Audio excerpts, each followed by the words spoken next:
Vamos a hacer un corto, receso a la serie de Marcos que estamos exponiendo y vamos a compartir algo. A mí no me gusta usar esa expresión que Dios ha puesto en mi corazón, pero creo pertinente, hermano, hablar de este tema a la congregación. Segunda de Corintios, capítulo 4, versículos 7 al 18.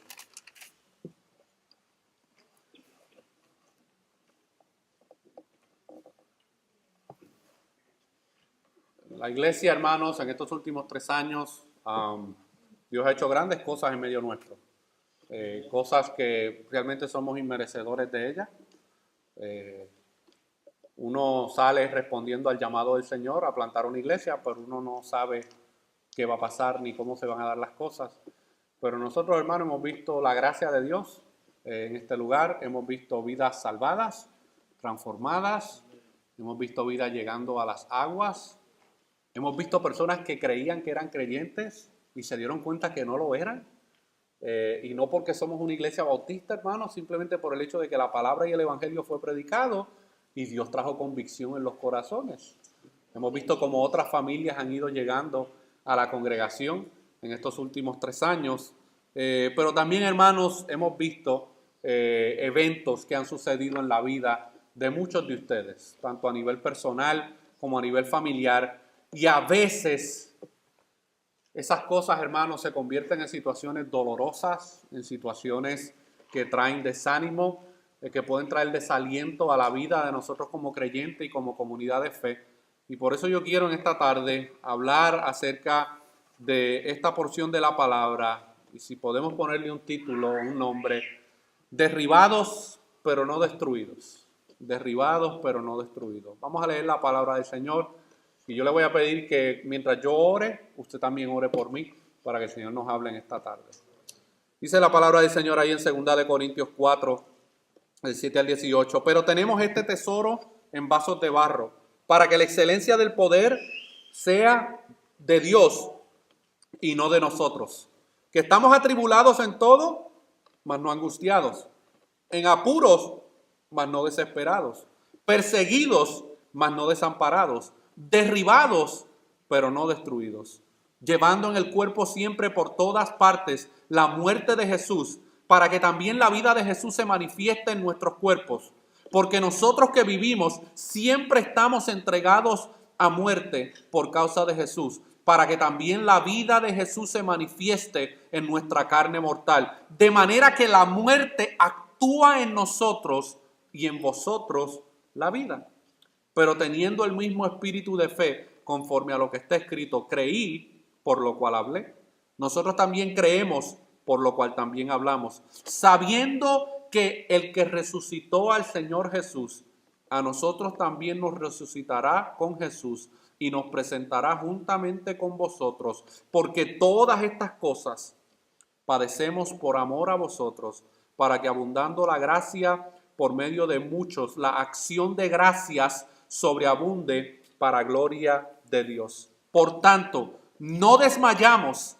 Antes, aunque nuestro hombre interior se va desgastando, el interior no obstante se renueva de día en día, porque esta leve tribulación momentánea produce en nosotros un cada vez más excelente y eterno peso de gloria, no mirando nosotros las cosas que se ven, sino las que no se ven, pues las cosas que se ven son temporales, pero las que no se ven son eternas. Padre, vamos a exponer tu palabra. Nosotros necesitamos urgentemente de tu Espíritu Santo en nuestro medio, Señor. Te pedimos que tú hables a nuestras vidas por medio de tu palabra, que tú me des claridad de pensamientos, que tu Espíritu Santo, Señor, sea el que conduzca las palabras que vamos a exponer y que tú toques los corazones y edifiques y salves en esta tarde, Padre.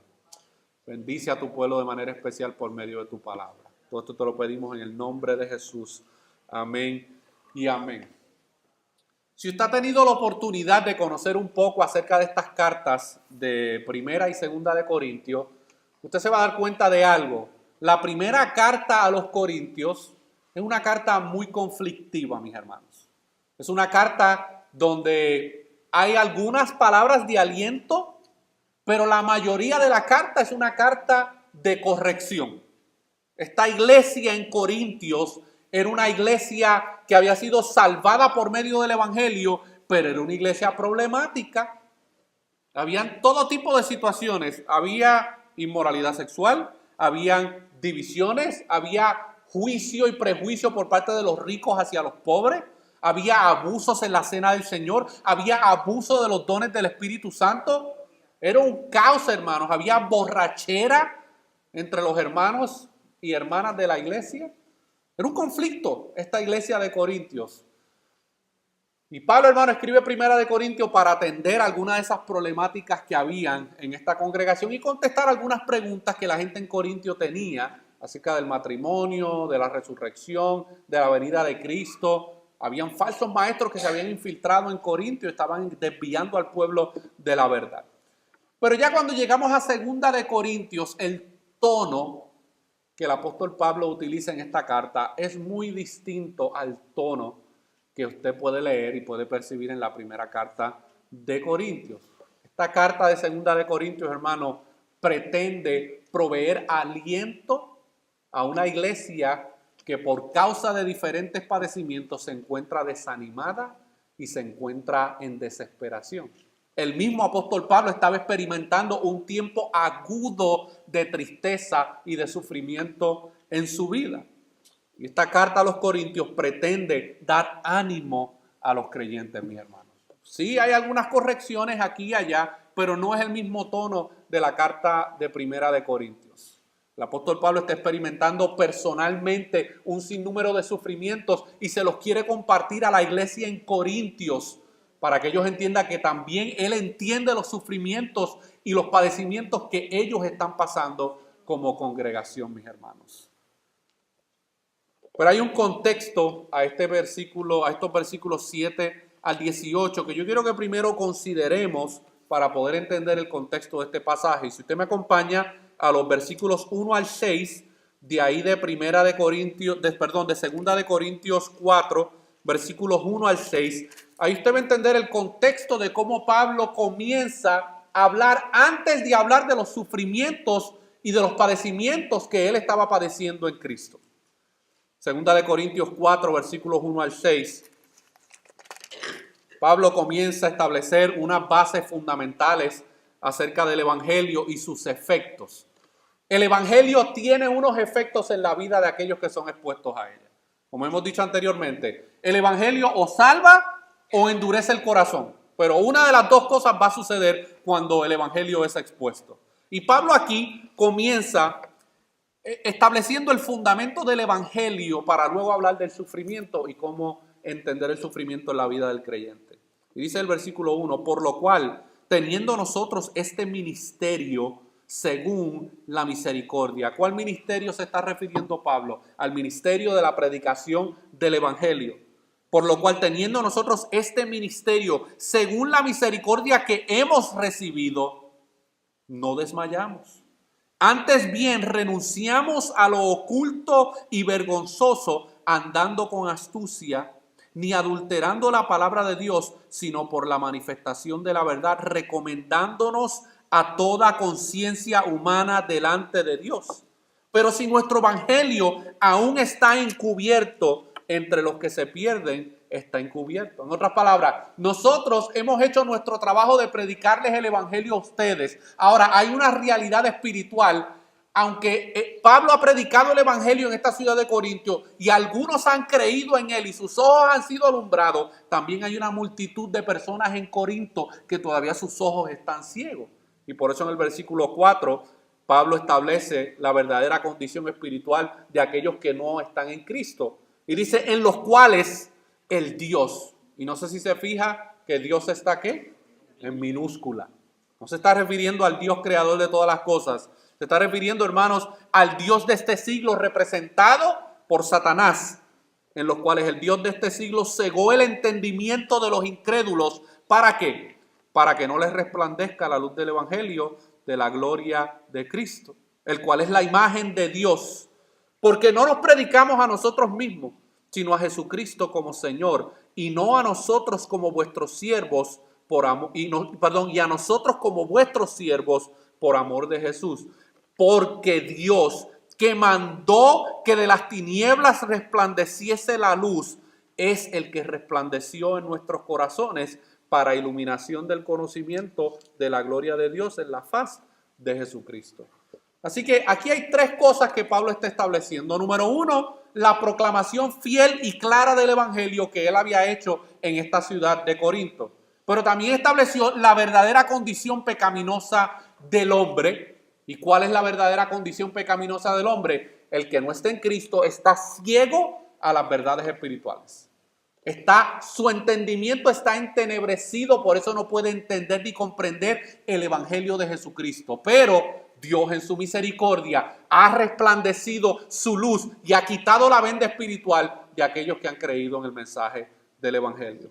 Así que aquí vemos, hermano, también los efectos del evangelio para salvación en la vida de las personas.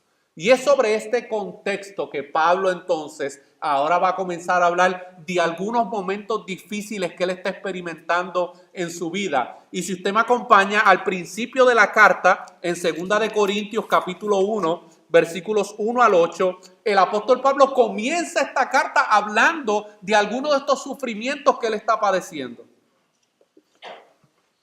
Quiero darle como un panorama así completo de este tema del sufrimiento en la vida del apóstol Pablo. 2 de Corintios capítulo 1, versículos 1 al 8. Al principio de la carta. Miren cómo Pablo, versículos 3 en adelante. Miren cómo Pablo comienza hablando a esta iglesia acerca de sus sufrimientos y padecimientos. Dice ahí en 2 de Corintios 1, versículos 3 en adelante, dice: bendito sea el Dios y Padre de nuestro Señor Jesucristo, Padre de misericordias y Dios de toda consolación, el cual nos consuela en todas nuestras tribulaciones, para que podamos también nosotros consolar a los que están en cualquier tribulación, por medio de la consolación con que nosotros somos consolados por Dios. Porque de la manera que abundan en nosotros las aflicciones de Cristo, así abunda también por el mismo Cristo nuestra consolación. O sea, Pablo comienza esta carta diciéndole a los creyentes: estamos súper atribulados. Como apóstol, él estaba experimentando mucho desánimo en su vida por causa de los padecimientos, a causa del evangelio de Jesucristo, mis hermanos. Recuérdense que estos no son padecimientos por malas decisiones, son padecimientos por el mero hecho de ser proclamador del evangelio de Jesucristo. Nosotros vamos a ver, hermano, en esta exposición de hoy que Pablo está batallando con varias cosas en su vida personal. Número uno, está batallando con no creyentes. Hay una batalla espiritual con los no creyentes, porque la palabra de Dios es predicada, y ¿cómo la recibe el no creyente? Con rechazo, ¿verdad? Este ejercicio que estamos haciendo aquí, se está predicando la palabra de Dios, y es posible que hayan oídos físicos escuchando esto y a la misma vez rechazándolo mientras se está predicando, mis hermanos. Pablo está batallando con creyentes en la iglesia. Habían creyentes, hermanos, que se estaban comportando como cabritas en la iglesia. Eran ovejas, pero se estaban comportando de una manera conflictiva. Habían falsos maestros dentro de la iglesia haciéndose pasar por creyentes. Y Pablo está batallando con esa situación en su vida y en la iglesia. Pero también su salud estaba desmejorando, mis hermanos. La salud de Pablo estaba desmejorando. El apóstol. Por ahí hay una enseñanza, ¿verdad?, que los apóstoles de hoy no aceptan el sufrimiento, ni el padecimiento, ni la enfermedad. En ningún lugar de la Escritura usted va a encontrar eso, mis hermanos. El apóstol Pablo, el apóstol a los gentiles, su salud está desmejorando. Estaba envejeciendo. La realidad de la vida, hermanos, está envejeciendo. Y él sabía que pronto vendrían más sufrimientos a su vida. Así que este capítulo 4 que nosotros vamos a exponer en esta tarde, mis hermanos, es una inyección de fe de Pablo a los sufrimientos que él está atravesando. Pero él quiere que la iglesia en Corinto entienda que a pesar de esos sufrimientos que él está padeciendo, él tiene una esperanza gloriosa en el evangelio de Jesucristo. Y hay varias cosas que Pablo está expresando aquí. Número uno, le está hablando a su alma. Usted ve en los versículos 7 en adelante, Pablo está teniendo una conversación, un monólogo con los creyentes de Corintios y le está explicando cómo él se siente por dentro. Eso lo vemos en los versículos 8 en adelante de 2 de Corintios 4. Dice que estamos atribulados en todo. No es que tiene una tribulación, es que tiene muchas tribulaciones. En todos los aspectos de su vida está atribulado. ¿Usted sabe lo que es estar atribulado? ¿Qué le pasa a nuestra mente cuando estamos atribulados? No pensamos correctamente, no sentimos correctamente, no decidimos correctamente porque estamos atribulados, mi hermano. Nuestros pensamientos controlan nuestras emociones. Y el apóstol Pablo le está dando unos recordatorios a su alma mientras le está hablando a estos creyentes en Corinto. Y muchas veces, hermanos, nosotros también tenemos que hablarle a nuestra alma.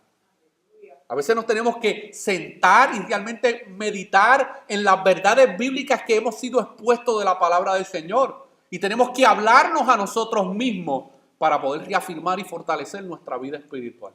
Yo no estoy diciendo que usted ande por ahí hablando solo.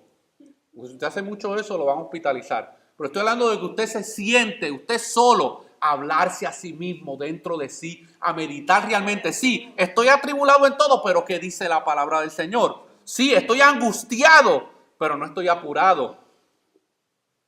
Dice el versículo 9, perseguidos, mas no desamparados, derribados, pero no destruidos. Hay momentos que en la vida como creyentes tenemos que sentarnos para hablarnos a nosotros mismos y meditar en las verdades del Evangelio a las cuales hemos sido expuestas. El salmista tiene una conversación similar en el Salmo 42, versículos 5 al 11. Y miren cómo el salmista se habla a sí mismo. Salmo 42, versículos 5 al 11. Miren cómo el salmista, en un momento de gran tribulación en su vida, él comienza a hacer unas preguntas internas hacia sí mismo. Miren cómo dice el Salmo 42, versículos 5 al 11. Dice, ¿por qué te abates, oh alma mía, y te turbas dentro de mí? Espera en Dios, porque aún he de alabarle, salvación mía y Dios mío. El salmista muchas veces en su vida experimentó ese periodo y esa temporada donde se sintió angustiado, desesperado, desalentado, desanimado. Versículo 6, Dios mío, mi alma está batida en mí. Me acordaré por tanto de ti desde la tierra del Jordán y de las Hermonitas desde el monte de Mizar. Un abismo llama a otro a la voz de tus cascadas. Todas tus ondas y tus olas han pasado sobre mí, pero de día mandará Jehová su misericordia y de noche su cántico estará conmigo y mi oración al Dios de mi vida. Y aquí está nuevamente el salmista hablándose a sí mismo. Diré a Dios, roca mía, ¿por qué te has olvidado de mí? En la angustia y en el sufrimiento, por lo general, ¿cómo nos sentimos? Solos. El salmista dice, ¿por qué te has olvidado de mí? ¿Por qué andaré yo enlutado por la opresión del enemigo? Como quien hiere mis huesos, mis enemigos me afrentan diciéndome cada día, ¿dónde está tu Dios? Y aquí nuevamente culmina con una misma expresión de conversación interna. ¿Por qué te abates, oh alma mía, y por qué te turbas dentro de mí? Pero ahora él provee la respuesta. Espera en Dios, porque aún he de alabarle, salvación mía y Dios mío, mi hermano. Así que el apóstol Pablo se está hablando a sí mismo por medio de estas cosas que le está compartiendo a la iglesia en Corintio. Pero también le está hablando a los que le siguen. Él quiere expresarle a estos creyentes, mira, yo estoy padeciendo un sinnúmero de sufrimientos en mi vida, pero yo quiero que ustedes vean los efectos del sufrimiento en mi vida y cómo estos pueden beneficiarlos y darle fortaleza a ustedes. Él está hablando a la iglesia de Corintio, pero también, hermano, en esta tarde nos está hablando a usted y a mí. Yo sé que muchos de ustedes me han compartido situaciones difíciles en su vida.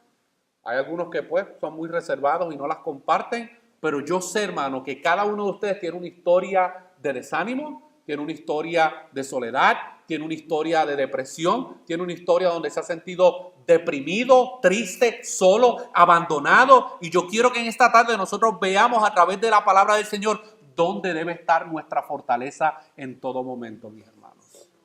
Y hay dos cosas que nosotros podemos ver a la luz de estos pasajes. Número uno, lo que nadie quiere. Nadie quiere pasar por sufrimientos. La sociedad nos enseña que el sufrimiento no es bueno.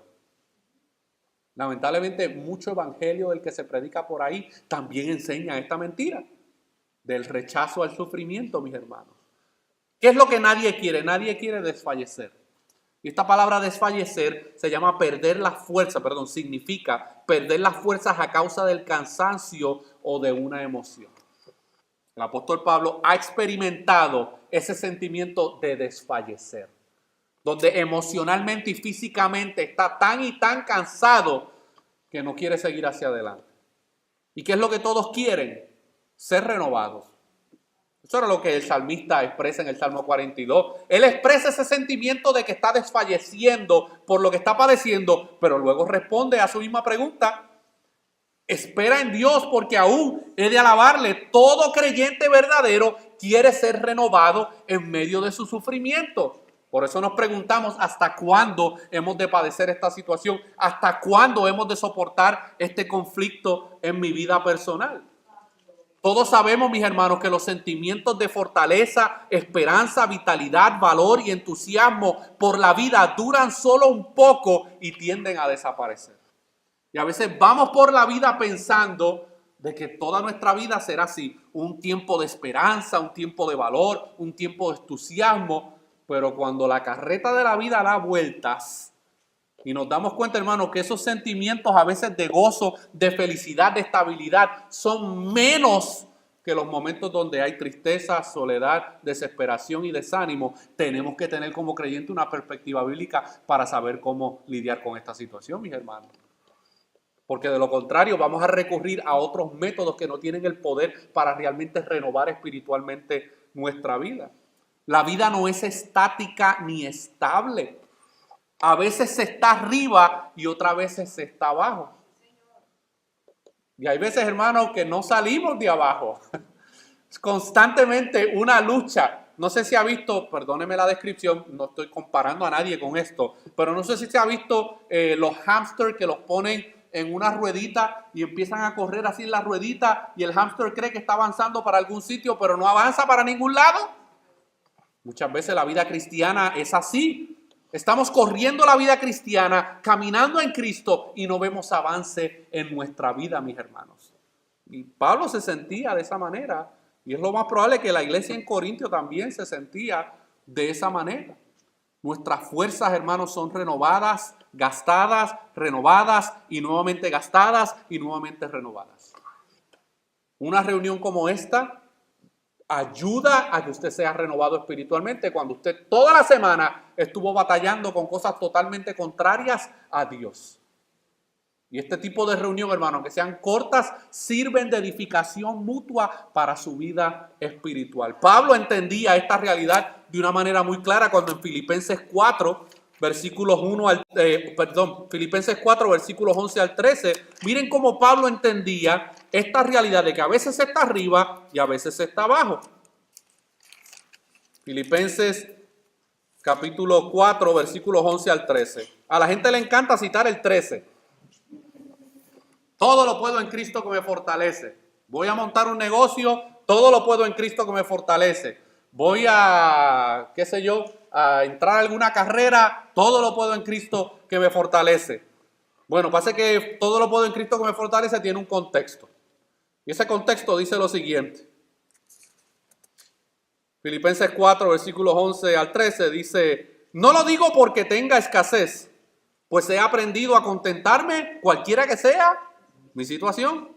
Sé vivir humildemente y sé tener abundancia.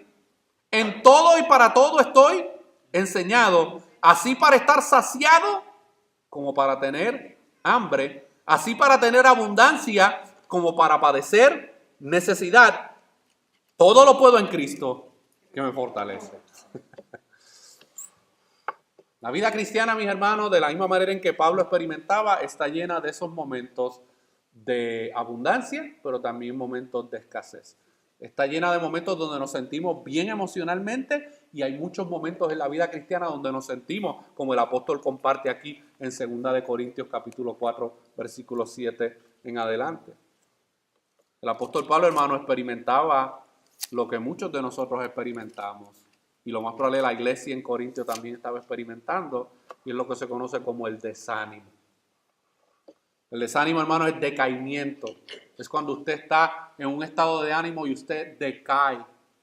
Usted cae de ese nivel de ánimo que tenía. Es un desmoronamiento físico o moral de una persona. Es falta de ánimo. Y todos nosotros sabemos lo que es eso. Todos. Hemos experimentado ese momento en nuestra vida donde no hemos tenido el ánimo necesario o la fuerza física o moral para seguir hacia adelante.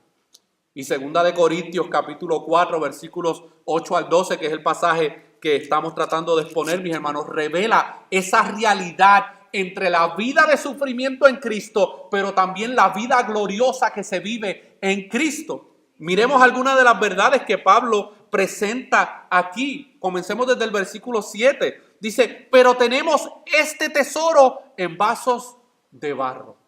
¿Qué tesoro es el que se refiere Pablo? El tesoro, hermano, del evangelio ha sido depositado en vasos de barro. Y usted dirá, ¿en cuáles vasos de barro? Tú y yo. En vasos de barro, mis hermanos, imperfectos, complicados, con grietas, a veces que no se pueden ver bien. Ahí Dios ha depositado los tesoros del evangelio. Eso es glorioso, mis hermanos. Que Dios haya depositado su Espíritu Santo, el tesoro de su Espíritu Santo por medio del evangelio en nuestras vidas, en vasos de barro tan imperfectos, pero también aclara de quién es la gloria, para que la excelencia del poder sea de Dios y no de nosotros, ¿verdad? Pablo quiere establecer, no se me vayan a creer lo que no son.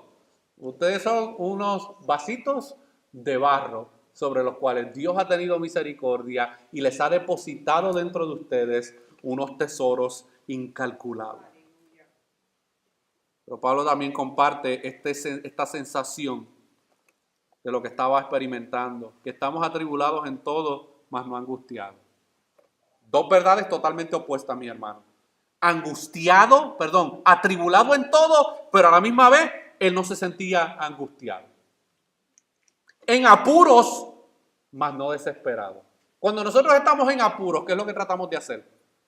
Buscar una decisión rápido que tomar, ¿verdad? ¿Cómo yo puedo salir de este problema ahora? Yo no tengo paciencia para esperar la semana que viene. Es ahora. Bueno, Pablo está diciendo que estaba en apuros, mas no desesperado. O sea, él reconocía, esto es una situación apremiante la que estoy experimentando, pero no me siento desesperado. Perseguidos, mas no desamparados. Derribados, pero no destruidos, mis hermanos. El desánimo desarma al más valiente, opaca al más optimista y es el sedante que adormece al pueblo del Señor para no avanzar. Y este capítulo 4, lo que Pablo pretende enseñarle a esta iglesia de Corintios es que sí él está experimentando desánimo y es posible que ellos también como creyentes estén experimentando desánimo, pero tiene que haber un antídoto a ese desánimo porque el desánimo, hermano, paraliza a las personas. Personas que experimentan desánimo por un tiempo extendido de tiempo, se paraliza sus vidas. Es como que se van en un viaje de esos del Twilight Zone y pierden noción de la realidad, pierden noción de lo que está pasando a su alrededor y el desánimo, hermano, es como un sedante que adormece al pueblo del Señor. Y Pablo quería que el pueblo de Corinto y la iglesia en Corinto y los creyentes en Corintios entendieran de que él también entendía la situación que ellos estaban padeciendo. Pero él quería darles el antídoto correcto para que ellos supieran cómo lidiar con el desánimo y el desaliento en sus vidas, mis hermanos. Y él responde a cómo la iglesia debe manejar el desánimo, cómo los creyentes deben manejar el desánimo en sus vidas, en dos relatos igual de tortuosos que los que él ya había expresado en el capítulo 1. Las debilidades, hermanos, muchas veces son un instrumento usado por Dios. Y eso era lo que Pablo quería dejarle saber a los creyentes en Corinto. Yo no les voy a dar aquí confesión positiva, yo no les voy a dar aquí palabras positivas, yo no les voy a dar aquí pensamientos positivos. Yo quiero que ustedes vean cómo Dios utiliza mis padecimientos, mis sufrimientos, mi persecución, mi desánimo, mi desaliento, mi depresión, mi angustia, mi tristeza para obrar dentro de mí. Miren cómo Pablo, 2 capítulos más adelante, en 2 Corintios capítulo 6, versículos 4 al 10, él describe un poco más en detalle estos sufrimientos. 2 Corintios 6, del 4 al 10. 2 Corintios 6, del 4 al 10.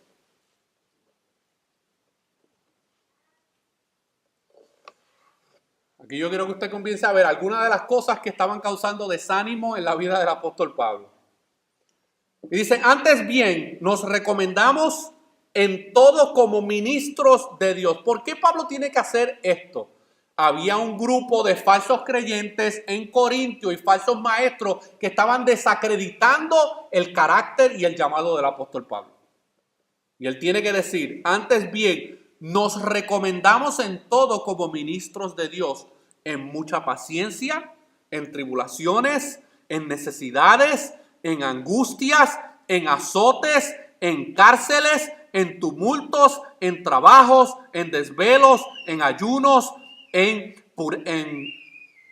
pureza, en ciencia, en longanimidad, en bondad, en el Espíritu Santo, en amor sincero, en palabra de verdad, en poder de Dios, con armas de justicia a diestra y a siniestra, por honra y por deshonra, por mala fama y por buena fama, como engañadores, pero veraces, como desconocidos, pero bien conocidos, como moribundos, mas he aquí vivimos, como castigados, mas no muertos, como entristecidos, mas siempre gozosos, como pobres, mas enriqueciendo a muchos, como no teniendo nada, mas poseyéndolo todo. Y Pablo está como que revelando poco a poco a esta iglesia en Corintio lo que él está experimentando. Y 6 capítulos más adelante, mis hermanos, en 2 Corintios 12, 7 al 10, el apóstol Pablo relata cómo Dios utiliza los sufrimientos, el desaliento, la tristeza, la soledad en la vida de los creyentes para obrar dentro de su carácter. 2 Corintios 12, del 7 al 10. Aquí está Pablo expresando una vez más la petición continua que ha hecho delante de Dios. Y dice ahí en 2 Corintios 12, del 7 al 10, y para que la grandeza de las revelaciones no me exaltase desmedidamente, me fue dado un aguijón en mi carne, un mensajero de Satanás que me abofetee para que no me enaltezca sobremanera. Hay comentaristas, mis hermanos, que dicen que lo que Pablo se está refiriendo aquí es que Pablo estaba padeciendo una enfermedad física que Dios la estaba utilizando como para recordarle quién era realmente él en las manos del Señor. Y no estoy aquí diciendo que todas las enfermedades son instrumentos o cosas que Dios utiliza para obrar en la vida de un creyente, pero a veces sí lo son. A veces Dios utiliza los padecimientos y situaciones físicas para obrar en el carácter de las personas. Porque de lo contrario, hermanos, siguen viviendo su vida totalmente ajenas y alejadas de Dios. Pero hay otros comentaristas que utilizan el texto y como dice, un mensajero de Satanás que me abofetee. Hay comentaristas, hermanos, que al hablar de este pasaje hablan de que Dios estaba permitiendo que el apóstol Pablo experimentara una constante pelea espiritual contra demonios en su vida.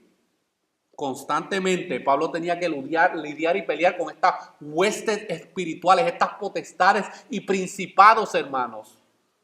Y muchas veces hay personas, aún como creyentes, hermanos, que constantemente están siendo perturbados y atacados por demonios y por seres espirituales malignos en su vida que los mantienen en ese estado de ánimo y de depresión y de soledad. Y el apóstol Pablo estaba experimentando esto, por eso dice que Dios le envió un mensajero de Satanás para que me abofetee, para que no me enaltezca sobremanera. Porque mire, de todos los apóstoles, él fue el único que fue transportado al reino de los cielos. y vio cosas que ningún ojo ha podido ver y ha escuchado cosas que ningún oído ha escuchado. Y era lo más probable que él llegara de nuevo a la tierra con esas revelaciones y quisiera enaltecerse. Decir, ay, que mira, Pedro ni Juan tuvieron esta experiencia. Yo sí la tuve. Bueno, pues el Señor se encargó, hermano, de poner situaciones alrededor de su vida para que él se mantuviera bastante humilladito. Gloria a Dios.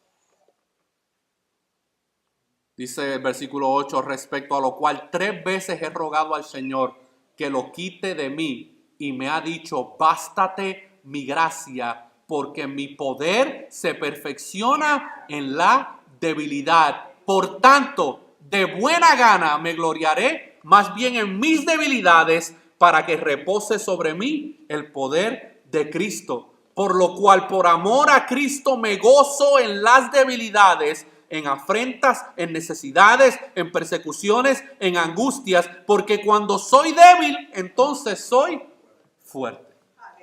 Esa es la paradoja de la vida cristiana, mis hermanos. Mientras más débil nos sentimos, más fuertes realmente espiritual somos. Aunque no lo veamos de esa manera, ni lo sintamos de esa manera. ¿Por qué? Porque cuando nos sentimos fuertes espiritualmente y en nuestra vida emocional, tendemos a vivir nuestra vida alejada de Dios y de su palabra. Pero cuando llega la angustia, la depresión, la soledad, la tristeza, el conflicto, la persecución, entonces ahí nos acordamos de que yo dependo y necesito de la gracia del Señor. Y el apóstol Pablo, hermano, está ayudando a esta iglesia en Corinto a entender de que sí, va a llegar a su vida el desánimo, va a llegar a su vida la persecución, va a llegar a su vida la tristeza, pero ustedes tienen que estar centrados, número 1, en la obra que Cristo ha hecho en sus vidas y en lo que producen los sufrimientos en la vida espiritual de los creyentes. 4 razones, mis hermanos, para no desfallecer.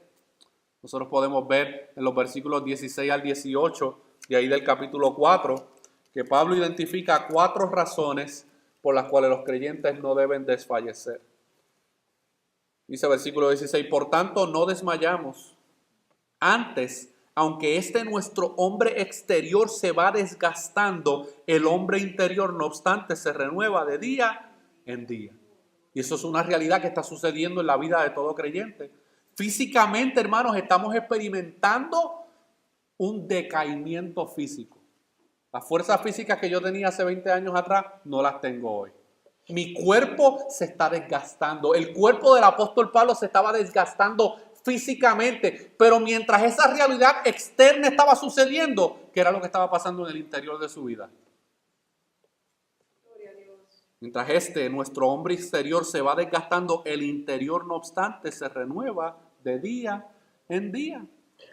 Esto es lo que se conoce, hermano, como la obra de santificación y crecimiento espiritual que Dios hace en los creyentes. Sí, no nos vemos como hace 10 años atrás, pero espiritualmente en Cristo estamos siendo renovados de día en día, mis hermanos. Y Pablo aquí establece varias cosas en este pasaje del 16 al 18 del capítulo 4. Número 1, que la aflicción es pasajera. ¿Por qué es pasajera? Porque nuestro tiempo aquí en esta tierra es corto comparado con la eternidad. Pero también Pablo identifica que la aflicción es leve. Miren cómo dice el versículo 17. Porque esta leve tribulación momentánea produce en nosotros un cada vez más excelente y eterno peso de gloria. Él está dejando saber a la iglesia de Corinto, mira, esta tribulación que yo estoy experimentando es leve. Comparándolo con lo que realmente padeció Cristo a favor mío, es leve. Y esta aflicción produce un peso de gloria. ¿Por qué? Porque nos vamos pareciendo cada día más a la imagen de Cristo. Y Dios utiliza los padecimientos y los sufrimientos para obrar en nuestro carácter, mis hermanos. Y la aflicción es la antesala a la gloria venidera. ¿Cuál es la esperanza del creyente? ¿Cuál es la esperanza bienaventurada del creyente? Estar con el Señor, ¿verdad? Ya sea por medio de la muerte o por medio de su segunda venida. Esa es la esperanza bienaventurada. ¿Y por qué es que queremos experimentar eso? ¿Por qué? Porque realmente, hermano, comparamos nuestra vida terrenal y las angustias y las situaciones que padecemos aquí y sabemos, hermano, y esperamos porque en la gloria venidera, esta lucha que tenemos aquí en la carne ha de desistir. Por eso es que la aflicción es la antesala a la gloria venidera. Y cuando nosotros como creyentes experimentamos sufrimiento, desolación, desesperanza, tristeza en nuestra vida, nos refugiamos en que a lo mejor aquí en esta tierra no tendremos periodos extensos de gozo, pero sí conocemos, hermano, la gloria venidera que ha de manifestarse. Dios, hermano, nos está invitando hoy, por medio de lo que el apóstol Pablo comparte aquí, a entender que el poder de Dios y la vida de su Hijo son manifestados en nuestra debilidad. ¿Tú te sientes débil? No hay problema, el apóstol Pablo se sintió débil. A través de toda la Escritura hubieron hombres y mujeres que se sintieron débiles, pero Dios usó esa debilidad para mostrar su poder y su gloria. Reconocer que Dios nos sostiene en nuestras aflicciones y no dejará que seamos destruidos. Porque como dice el versículo 9, perseguidos mas no desamparados, derribados pero no destruidos. Externamente el apóstol Pablo estaba derribado. Pero espiritualmente, hermanos, no estaba destruido. Creer que nuestras aflicciones no dirán la última palabra. Creer que nuestras aflicciones son pasajeras. ¿Cuántas aflicciones y sufrimientos ya tú has experimentado en los años que llevas de vida? Muchos, ¿verdad? Y a lo mejor cuando los estábamos experimentando dijimos, de esta yo no salgo. Esta es la última de todas las aflicciones. De esta yo no salgo. Aquí está. Aquí estás de lo más bien. Y lo más probable estás ahora mismo atravesando por situaciones muy complicadas en tu vida, que no ves la luz al final del túnel y te sientes derribado. Pero si estás en Cristo tienes que creer la verdad de que no estás destruido. Mirar las aflicciones, hermano, como la oportunidad para experimentar un eterno peso de gloria. En medio de ese dolor, de ese desánimo, de ese desaliento, de esa depresión, de esa tristeza, si nosotros nos refugiamos en el Señor y en el Evangelio, nosotros podemos encontrar la fortaleza espiritual necesaria para poder seguir hacia adelante, porque tenemos nuestra mirada en el autor y consumador de nuestra fe, mis hermanos. Pero ¿por qué nosotros podemos encontrar esperanza en el Evangelio? Bueno, Pablo, hermanos, responde a esto en Romanos capítulo 8. Ya para ir concluyendo. Pablo responde a esta realidad.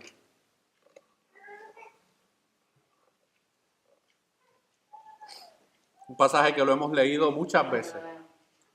Y que yo estoy casi seguro que alguno de ustedes se lo sabe de memoria. Romanos 8, 28 al 39. Pero mientras yo estaba leyendo este pasaje, hermano, y estudiándolo, hay algo que resaltó en mi mente y en mi lectura, que es la centralidad del Evangelio aún en medio de todo esto. Dice el versículo 28, y sabemos que a los que aman a Dios, todas las cosas le ayudan a bien. Estableciendo dos cosas. Número uno, a los que aman a Dios. ¿Quiénes son los que aman a Dios verdaderamente de acuerdo a su palabra? Aquellos que han creído en el mensaje del Evangelio. Todos esos inconversos que no han creído y rechazan y aborrecen el Evangelio, es eso que ellos dicen, sí, yo amo a Dios, eso es mentira, eso es embuste, eso no es verdad. Solamente aquellos que han creído en el mensaje del Evangelio de Jesucristo pueden amar a Dios verdaderamente, porque Juan dice en 1 de Juan capítulo 5 que el que no tiene al Hijo no tiene al Padre. Es así de sencillo, mis hermanos. Y sabemos que a los que aman a Dios, todas las cosas les ayudan a bien. Y todas son todas.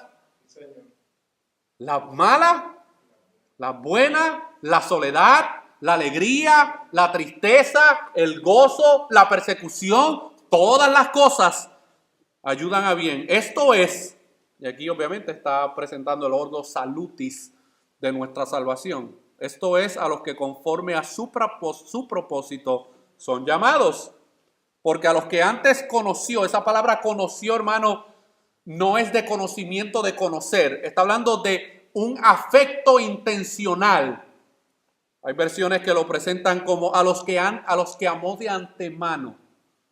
Porque a los que antes conoció, también los predestinó para que fuesen hechos conforme a la imagen de su Hijo, a la imagen de su Hijo, para que Él sea el primogénito entre muchos hermanos.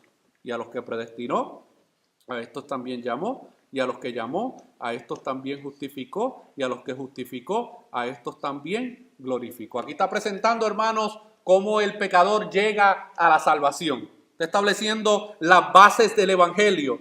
Y ahora surge una pregunta, que es, hermano, la centralidad del evangelio. ¿Qué pues diremos a esto? ¿A qué? A todo lo que él ha estado diciendo en los versículos 28 y 30. Si Dios es por nosotros, ¿quién contra nosotros?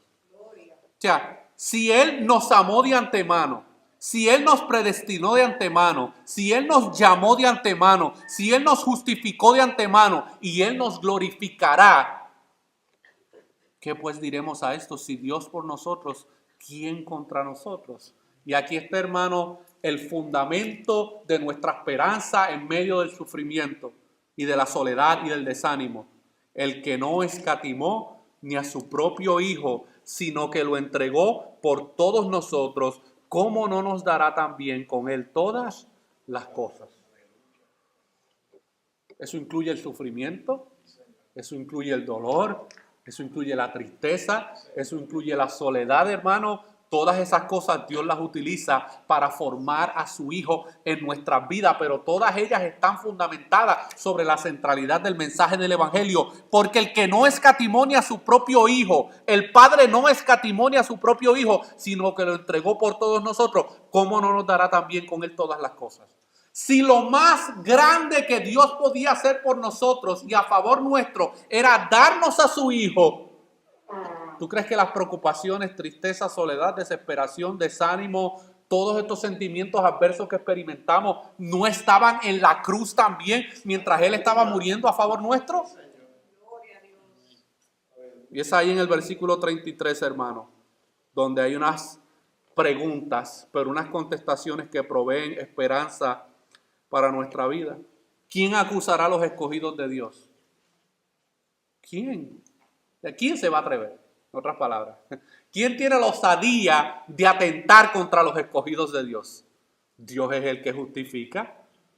En otras palabras, creyente, tú has sido justificado de tus pecados, has sido declarado inocente. Eso es una realidad independiente de cómo tú te puedas sentir emocionalmente. Yo me siento, pero como el peor de los peores. Te puedes sentir así, lo más probable te vas a sentir así por un buen rato, pero espiritualmente tus pecados han sido justificados. Eres justo delante de Dios. ¿Quién es el que condenará? Cristo, el que murió, más aún el que también resucitó, el que además está a la diestra de Dios, el que también intercede por nosotros, mis hermanos. El evangelio representado a través de la obra de Cristo a favor nuestro. ¿Quién nos separará del amor de Cristo? ¿Tribulación? Ya Pablo había experimentado tribulación en su vida. Nada de eso lo apartaba del amor de Cristo. Es más, mientras más atribulado estaba, más el amor de Cristo se manifestaba en su vida. Persecución, hambre, desnudez, o peligro, o espada. Aquí Pablo cita, hermano, un pasaje del Antiguo Testamento del libro de Isaías, cuando dice, como está escrito, por causa de ti somos muertos todo el tiempo, somos contados como ovejas de matadero. Miren, las ovejas estoy hablando de las ovejas literales, ¿ok? No estoy hablando de las ovejas espirituales. Pero las ovejas físicas, hermanos, son un poquito medias tontitas. Pero ellas pueden percibir, no sé si usted ha tenido la experiencia de visitar algunos de estos sitios donde esquilman ovejas, donde las van a preparar para limpiarlas y matarlas. Ellas ven a las que están entrando y las ven como salen. A nosotros como que nos va a pasar lo mismo, mis hermanos. Como que vamos para el mismo destino. Llegó con pelo y salió sin pelo. Llegó con lana y salió sin lana. Bueno, el apóstol, hermanos, aquí está utilizando el pasaje de Isaías para representar lo que realmente sucede en la vida de los creyentes como ovejas del Señor. Nuestras vidas, hermanos, son como ovejas de matadero. Constantemente estamos experimentando el dolor, el sufrimiento y muchas veces la muerte para que Dios sea glorificado a través de nuestras vidas. Versículo 37. Antes, en todas estas cosas, somos más que vencedores por medio de aquel que nos amó. Por lo cual estoy seguro de que ni la muerte, ni la vida, ni ángeles, ni principados, ni potestades, ni lo presente, ni lo porvenir, ni lo alto, ni lo profundo, ni ninguna otra cosa creada nos podrá separar del amor de Dios que está en Cristo Jesús, Señor nuestro, mis hermanos. Así que, ¿cómo nosotros entonces respondemos desde una perspectiva bíblica al desaliento, a la tristeza, a la soledad, al sufrimiento, a la depresión? Que es probable que hay gente, hermano, que están aquí, hicieron un esfuerzo grande por estar aquí, se vistieron, se prepararon, pero están experimentando altos niveles de desaliento y de depresión en su vida. La palabra de Dios, hermanos, responde cómo nosotros como creyentes lidiamos con esta realidad. Y quiero compartirles, hermanos, ya para terminar, algo que compartió un pastor que trabaja para un ministerio de consejería bíblica. Y él dice lo siguiente, acerca de la actitud del creyente y el sufrimiento, el creyente y el desánimo. Dice, si queremos crecer en sabiduría, humildad y perseverancia, hemos de entender que tenemos mucho que aprender de nuestros momentos de sufrimiento. Cosas que de otra manera no aprenderíamos. Irónico, ¿verdad? Pero a veces Dios nos enseña más a través del sufrimiento que a través de cosas que no traen sufrimiento. Jesús es nuestro ejemplo del tipo de actitud que debemos tener en tiempos de dificultades. Y eso lo vemos ilustrado en el pasaje de Hebreos capítulo 5, versículos 7 al 9, donde dice, Cristo en los días de su carne, habiendo ofrecido oraciones y súplicas con gran clamor y lágrimas al que podía librarle de la muerte, fue oído a causa de su temor reverente, y aunque era hijo, aprendió obediencia por lo que padeció. Y habiendo sido hecho perfecto, vino a ser fuente de eterna salvación para todos los que le obedecen. Y él continúa diciendo, cuando Cristo estaba a punto de ir a la cruz, clamó a Dios en voz alta y con lágrimas. Esta es una imagen de su debilidad humana y absoluta dependencia de Dios, y Dios le oyó. Sin embargo, Dios no eximió a Jesús de experimentar el sufrimiento de la cruz. En lugar de eso, Dios le permitió a él aprender obediencia por medio de aquel doloroso sufrimiento. Y usted dirá, ¿y por qué? ¿Y para qué? Jesús, hermano, no tenía que aprender a obedecer. Él siempre obedeció a su Padre. Pero Jesús tenía que aprender por medio de una experiencia real lo que la obediencia implica para así poder convertirse en nuestro sumo sacerdote compasivo y misericordioso. Saber que Él entiende plenamente nuestras luchas nos da la confianza de acercarnos al trono de la gracia y encontrar misericordia y gracia para la ayuda oportuna. Solamente Él es capaz de verdaderamente ayudarnos a caminar por medio del valle de sombra de muerte, porque Él está con nosotros. Y Él resume esto que Él compartió. Y dice, mientras animamos a otros, que era lo que el apóstol Pablo estaba haciendo por medio de estos relatos en 2 de Corintios. Dice, mientras animamos a otros, está bien dejarles hacer preguntas difíciles sobre su sufrimiento. Cuando nosotros nos animamos, hermano, a nosotros como creyentes, a veces hay que dejar que la gente hable. Y que simplemente exprese todo su dolor y toda su angustia y toda su tristeza y toda su soledad y todo su desánimo. Podemos animarlos a pensar profundamente sobre aquello que Jesús sufrió a nuestro favor, con el fin de entender plenamente por las dificultades que nosotros atravesamos, porque nuestro Salvador, hermano, vivió y experimentó todos los sentimientos que nosotros aquí como humanos, carnales pecadores, experimentamos en la vida. Por igual, está bien permitirles luchar con esto para que al final conozcan a Dios en maneras que nunca imaginaron. El sufrimiento, mis hermanos, el dolor, la tristeza, nos ayuda a experimentar a Dios de maneras que jamás y nunca lo íbamos a poder lograr. Atravesar sufrimientos dolorosos no es algo fácil o algo que escogiéramos hacer, pero nos da la oportunidad de conocer y experimentar el amor, la misericordia y la gracia de Dios, que es lo que verdaderamente satisface el alma. Y ojalá algún día podamos decir que no lo hubiésemos preferido de ninguna otra manera. Y el apóstol Pablo, hermano, cuando anima a esta iglesia en Corinto, en su segunda carta, él no les está ocultando las realidades físicas y emocionales que él está experimentando. Él es honesto con esta congregación. Le está diciendo, yo sé lo que es experimentar todos estos sentimientos, pero él tenía su vida centrada, hermanos, en la obra que hace el Evangelio en los corazones.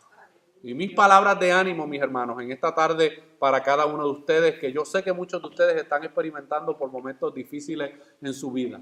Hay muchos de ustedes que llevan tiempo luchando con el desánimo, con el desaliento, con la soledad, con la tristeza, con la depresión, de muchas maneras.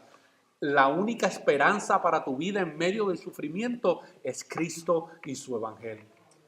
Debes afirmar tu mente en las verdades que Dios ha revelado por medio de su palabra y entender que tú y yo somos un vaso de barro en el cual Dios ha derramado cosas, hermanos, que aún los ángeles no pueden comprender. Los ángeles no saben lo que es la misericordia. Los ángeles no saben lo que es la gracia. Ellos no saben lo que es el amor incondicional. Esos son sentimientos que escapan a los seres angelicales, pero nosotros podemos experimentar esos atributos de Dios por medio del sufrimiento en nuestras vidas. Así que la próxima vez que estés pasando por sufrimientos en tu vida, no te pongas a decir esas pamplinas que enseñan por ahí, reprende al diablo, reprende el sufrimiento, cancélalo, no lo reciba. Abraza el sufrimiento en tu vida, abraza el dolor y permite y ora a Dios para que Dios utilice esas situaciones conflictivas en tu vida para seguir derramando un peso de gloria dentro de ti. Oremos. Padre, recurrimos a ti porque sabemos que tú eres el único que puedes proveer fortaleza en medio del dolor, en medio del sufrimiento, en medio de la tristeza. Obra, Señor, en nuestras vidas. Obra en los corazones de mis hermanos, de mis hermanas, de las familias aquí representadas. Que, Señor, ellos puedan salir de aquí animados y fortalecidos en las verdades fundamentales que tú has hecho a favor nuestro, Señor. Hemos sido llamados, hemos sido amados, hemos sido justificados, hemos sido, Señor, glorificados, aunque todavía no experimentamos nuestra glorificación final, pero ya es una promesa sobre nuestras vidas. Y a pesar del dolor, la tristeza, la angustia, el desánimo, la depresión, la soledad que podamos estar experimentando en nuestras vidas, tú eres un Salvador que conoces cada uno de esos sentimientos y que intercedes a favor nuestro porque eres nuestro sumo sacerdote.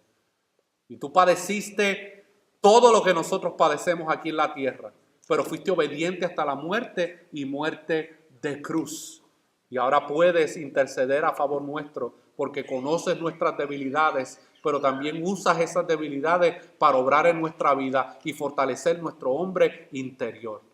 Yo te pido, Señor, que tú edifiques a tu pueblo en esta tarde. Aquellos, Señor, que a lo mejor están aquí, que no conocen el Evangelio, que por medio de esta exposición de tu palabra, tú, Señor, obres en esos corazones. Tú quites la ceguera espiritual en la cual el Dios de este siglo los ha tenido cautivos por años, por décadas. Y que tú, Señor, la luz del Evangelio resplandezca sobre sus corazones, Señor. El sufrimiento que están experimentando, tú utilices eso para traerlos a tus pies, Señor. Que ellos puedan reconocer que en ti pueden encontrar un amor que el mundo no puede dar. Que pueden encontrar en ti una paz que el mundo no puede dar. Que pueden encontrar en ti una libertad que el mundo no puede ofrecer. Y que puedan venir rendidos ante ti, confiando, confesando su necesidad, confesando sus pecados y creyendo en Jesucristo para salvación. Gracias te damos por la oportunidad que tú nos das de ministrarle a este pueblo, Señor, que tiene diferentes necesidades, que tiene diferentes situaciones en su vida. Y yo, Señor, reconozco mi incapacidad para poder atender cada una de las necesidades de este cuerpo que está aquí. Pero tú eres todopoderoso, Señor, y tu palabra es suficiente. Y tu palabra es capaz y es poderosa para obrar en la vida de cada uno de los que están aquí, Señor. Gracias por tu palabra, Señor, y gracias por el consuelo que encontramos en las verdades del Evangelio. Nosotros te lo pedimos en el nombre de Jesús.